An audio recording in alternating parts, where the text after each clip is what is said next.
Welcome class 10th। इस video में आपके साथ जो है वाच्य के ऊपर चर्चा की जाएगी, जो कि हमारा 10th में व्याकरण के पोर्शन में आ रहा है। और इसमें जो आपको MCQ भी बताए जाएंगे कि किस तरीके से MCQ बनकर आ रहे हैं। तो शुरू करते हैं वीडियो को। और तो देखते हैं सबसे पहले क्या आएगा हमारा वाच्य। वाच्य की डेफिनेशन आएगी, वाच्य की परिभाषा आएगी।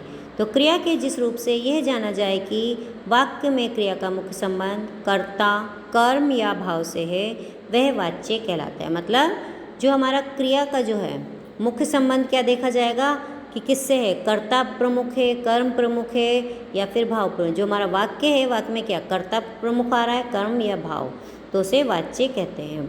तो वाच्य के 3 भेद हैं। क्वेश्चन आ सकता है वाच्य के कितने भेद हैं, तो वाच्य के 3 भेद हैं। और ये भी आ सकता है कि इनमें से वाच्य का कौन सा भेद नहीं है। तो 3 भेद कौन कौन से देखते हैं पहले। कृतवाच्य, कर्मवाच्य, भाववाच्य। मतलब कृतवाच्य मतलब जहाँ कर्ता की प्रधानता होगी, कर्मवाच्य जहाँ कर्म की प्रधानता होगी, और भाववाच्य जहाँ भाव की प्रधानता होगी। तो इसमें से भी MCQ आपका बनकर आ सकता है। तो चलते हैं नंबर 1 कृतवाच्य की ओर। तो देखते हैं जिस वाक्य में कर्ता प्रमुख हो, मतलब जहाँ पर कर्ता प्रमुख हो और क्रिया जो आगे जो है क्रिया है वो कर्ता के अनुसार ही उसका लिंग वचन पुरुष हो, वहाँ पर कृतवाच्य होता है। जैसे उदाहरण देखिए, लड़कियाँ बाज़ार जा रही हैं। तो लड़कियाँ हैं बाज़ार जा रही हैं, तो यहाँ पर क्रिया जो है जा रही हैं लगा हुआ है हमारा, तो ये हमारा कृतवाच्य हो गया। फिर नेक्स्ट है मैं रामायण पढ़ रही हूँ। तो यहाँ पर मैं किससे ही हो जाएगा कि कौन है वहाँ पर, स्त्री या पुरुष। तो क्रिया जो है हमारी वही हो गई पढ़ रही हूँ। फिर नेक्स्ट है कुमकुम खाना खाकर सो गई। कुमकुम से हो गया सो गई, तो यहाँ पर हमारा कृतवाच्य हो गया। यहाँ पर सभी में कर्ता की प्रधानता हो रही है। फिर नेक्स्ट है हमारा कर्मवाच्य। जिस वाक्य में कर्म मुख्य हो, मतलब कार्य जो है जो काम हो रहा है वो प्रमुख हो, तथा इसकी सकर्मक क्रिया के लिंग वचन व पुरुष कर्म के अनुसार हो, उसे कर्मवाच्य कहते हैं। देखिए सकर्मक क्रिया, कर्मवाच्य में कौन सी क्रिया आएगी, अधिक सकर्मक क्रिया आएंगी। आपको पता है ना क्रिया के 2 भेद होते हैं, सकर्मक और अकर्मक। तो जो कर्मवाच्य है, कर्मवाच्य में हमारी सकर्मक क्रिया आएगी, मतलब काम जो हो रहा है वो धीरे धीरे खत्म होता चला जाएगा, तो वहाँ पर हमारी सकर्मक क्रिया। अब उदाहरण देखिए इसके, लड़कियों द्वारा बाजार जाया जा रहा है। तो देखिए एक पहचान भी आ जाएगी आपको, लड़कियों द्वारा, द्वारा आ गया, बाजार जाया जा रहा है, जाया जा रहा है, कहाँ जाया जा रहा है, बाजार जाया जा रहा है। वो जा रही है तो रास्ता थोड़ा थोड़ा कम होता चला जा रहा है, तो वहाँ पर हमारा कम होता जा रहा है और द्वारा लग रहा है। देखिए ध्यान से, फिर आपको बाद में बताऊंगी पहचान। तो द्वारा लग गया और जाया जा रहा है बाजार, तो रास्ता कम होता जा रहा है, तो यहाँ पर हमारा कर्मवाच्य हो गया। फिर है मेरे द्वारा रामायण पढ़ी जा रही है। क्या पढ़ी जा रही है, रामायण। किसके द्वारा, मेरे द्वारा, द्वारा का प्रयोग हो गया। पढ़ी जा रही है रामायण, तो पढ़ रहे हैं तो धीरे धीरे कम होती चली जाएगी। वर्षा से पुस्तक पढ़ी गई, क्या पढ़ी गई, पुस्तक पढ़ी जा रही है, तो लास्ट में एंड भी होएगा इसका। तो हो गई पहचान में। देखिए द्वारा शब्द का प्रयोग हुआ है, से का हुआ है, तो कर्मवाच्य की पहचान होती है द्वारा और से का। और जो भी काम हो रहा है वो कम होता चला जाएगा। क्रिया कौन सी होगी, सकर्मक क्रिया होगी। ये हमारी हो गई कुछ पहचान। अब देख चलते हैं नेक्स्ट की ओर, भाववाच्य। भाववाच्य में देखिए जिस वाक्य में एक कर्मक क्रिया का भाव मुख्य हो, उसे भाववाच्य कहते हैं। जिसमें देखिए हमारी भावनाएं प्रदर्शित होती हैं और जो इसमें जो है एक कर्मक क्रिया होती है, वहाँ पर भाववाच्य होता है। उदाहरण देखिए, हमसे वहाँ नहीं ठहरा जाता। पहचान बताऊंगी इसकी भी, हमसे वहाँ नहीं ठहरा जाता। ठहरना क्या है, हमारे भाव हैं, तो यहाँ पर हमारा भाववाच्य हो गया। उससे आगे क्यों नहीं पढ़ा जाता, नहीं पढ़ा जाता, तो जो है दूसरे की भावनाएं आ गई है ना, भावनाएं आ रही हैं कि नहीं पढ़ा जाता। फिर है नेक्स्ट, मुझसे शोर में सोया नहीं जाता, नहीं सोया जाता है ना, सोया जाता, नहीं सोया जाता, भावनाएं तो है हमारी।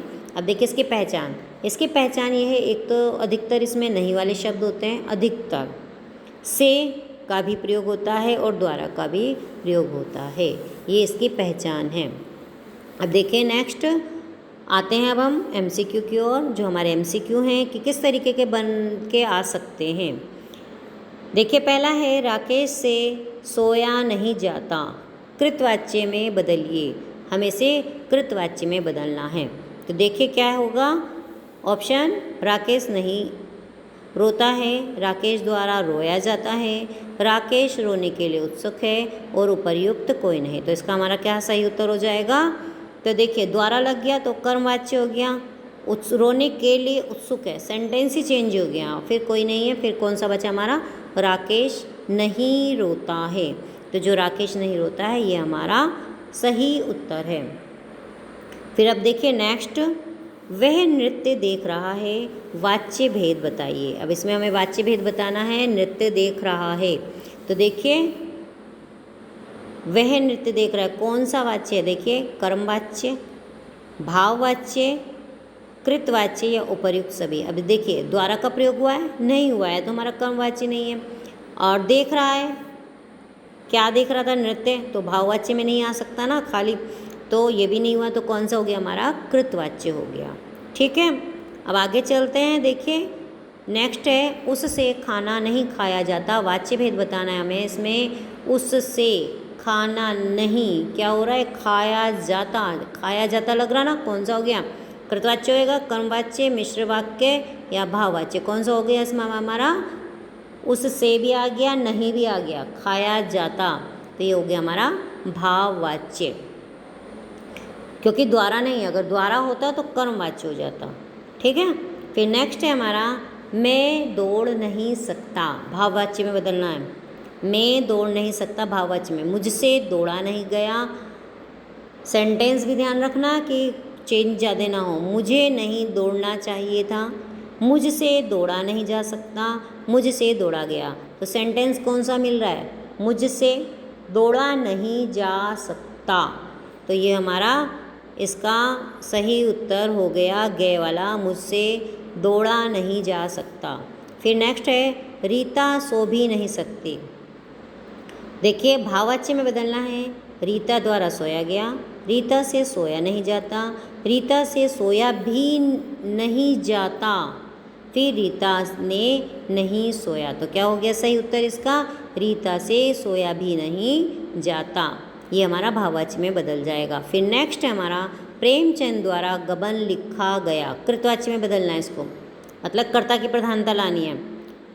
सेंटेंस हमारा द्वारा लगा हुआ है तो कर्मवाच्य में है ना, तो देखिए प्रेमचंद ने गबन लिखा, गबन प्रेमचंद द्वारा लिखी गई, गबन प्रेमचंद द्वारा लिखित उपन्यास से प्रेमचंद से गबन लिखा गया, तो कृतवाच्य कर्ता का जो चिन्ह होता है ने, तो इसका सही उत्तर हो गया के प्रेमचंद ने गबन लिखा। फिर नेक्स्ट क्वेश्चन है दीपक ने गाना गाया, वाच्य भेद बताना है, कौन सा वाच्य है, ने आ गया तो कौन सा हो गया कृतवाच्य, कर्मवाच्य, भाववाच्य कोई नहीं, कौन सा हो गया कृतवाच्य, कर्ता की प्रधानता हो गई ने। फिर अमित से दौड़ा नहीं जाता, वाच्य भेद कौन सा हो गया से, दौड़ा नहीं तो कौन सा हो गया कृतवाच्य, कर्मवाच्य, भाववाच्य, उपयुक्त कोई नहीं, कौन सा हो गया भाववाच्य। फिर देखिए नेक्स्ट राकेश द्वारा पत्र लिखा जाता है, वाच्य भेद बताइए, द्वारा आ रहा है, किसके द्वारा था राकेश द्वारा, तो कृतवाच्य, कर्मवाच्य, भाववाच्य, उपयुक्त सभी कौन सा आएगा खे कर्मवाच्य। चलो अब खाया जाए, भावनाएं आ गई, कौन सा वाच्य हो जाएगा कृतवाच्य, कर्मवाच्य, भाववाच्य कोई नहीं, कौन सा हो गया भाववाच्य, क्योंकि ये ना द्वारा लग रहा है ना किसी में इनका है, तो भाववाच्य हो गया, भावनाएं आ गई खाया जाए। फिर नेक्स्ट है कर्मवाच्य की पहचान किस शब्द से होती है, कर्मवाच्य के लिए, को, ने, द्वारा, तो कर्म की क्या पहचान है द्वारा। फिर है नेक्स्ट है और ने किसकी पहचान हो जाएगी, वो हो जाएगी हमारी कृतवाच्य की। फिर नेक्स्ट क्वेश्चन है जिस वाक्य में कर्म की प्रधानता होती है वहाँ कौन सा वाच्य होता है, उत्तर देखिए कर्म की प्रधानता, तो कृतवाच्य, कर्मवाच्य, भाववाच्य या सरल वाक्य, उत्तर हो गया इसका खे कर्मवाच्य। अब देखिए नेक्स्ट हो गया हमारा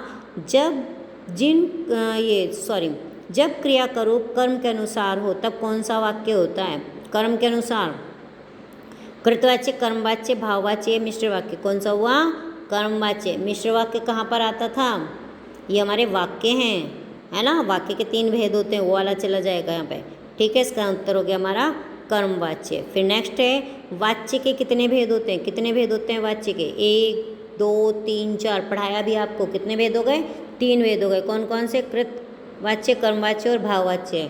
ठीक है, नेक्स्ट है इनमें से कौन कौन से वाच्य के भेद हैं? कौन कौन से हैं? देखिए आ गया, कृतवाच्य, कर्मवाच्य, भाववाच्य, संज्ञा या सर्वनाम, कारक वचन व कर्ता का काल या क्रिया का फल। तो क्या है इसका आंसर? के कृतवाच्य, कर्मवाच्य और भाववाच्य, ये 3 भेद हो गए हमारे। फिर वाच्य क्या कहलाते हैं? क्वेश्चन है, वाच्य क्या कहलाएंगे? संज्ञा के भेद, सर्वनाम के भेद, विशेषण के भेद या क्रिया के विधान। तो क्या होगा ये? वो क्रिया के विधान।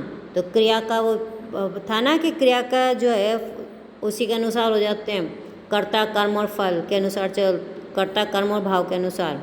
तो क्रिया के जो विधान हैं उसको वाच्य कहलाते हैं। फिर नेक्स्ट क्वेश्चन है भाववाच्य है कि भाववाच्य कौन सा है इनमें से? देखिए, माली ने फूल तोड़ा, आइए खेला जाए, अनुराधा द्वारा पौधे लगाए गए, राम ने लीची खाई। तो कौन सा है? ने वाला नहीं है, ने वाला कौन सा हो जाएगा? कृतवाच्य हो जाएगा। द्वारा नहीं है, फिर ने नहीं है, तो कौन सा बचा? खे, आइए खेला जाए। फिर नेक्स्ट क्वेश्चन है कर्मवाच्य है, कर्मवाच्य इनमें से कौन सा है? मेरे भाई ने पतंग उड़ाई, मेरे भाई द्वारा पतंग उड़ाई गई, उससे सोया नहीं जाता, मैं प्रतिदिन व्यायाम करता हूँ। तो कौन सा हो गया? द्वारा वाला। तो खे, मेरे भाई द्वारा पतंग उड़ाई गई, ये हमारा कर्मवाच्य है। फिर है नेक्स्ट क्वेश्चन, मोहन से हंसा नहीं जाता, कौन सा वाच्य है? कृतवाच्य, भाववाच्य दोनों या कर्मवाच्य? तो क्या है इसका उत्तर? हंसना, हंसा नहीं जाता, कौन सा हो गया? भाववाच्य। फिर नेक्स्ट क्वेश्चन हो गया, निशा द्वारा अच्छी कविता लिखी गई, कौन सा वाच्य है? देखिए, कृतवाच्य, भाववाच्य, कर्मवाच्य या इनमें से कोई नहीं, तो कौन सा हो गया? कर्मवाच्य पहचान थी द्वारा। तो देखिए, आशा है कि आपको वीडियो जो है अच्छे से समझ में आई होगी, वाच्य भी आपको अच्छे से समझ में आ गए होंगे, पूरी देखी होगी और आपने वीडियो। Thank you.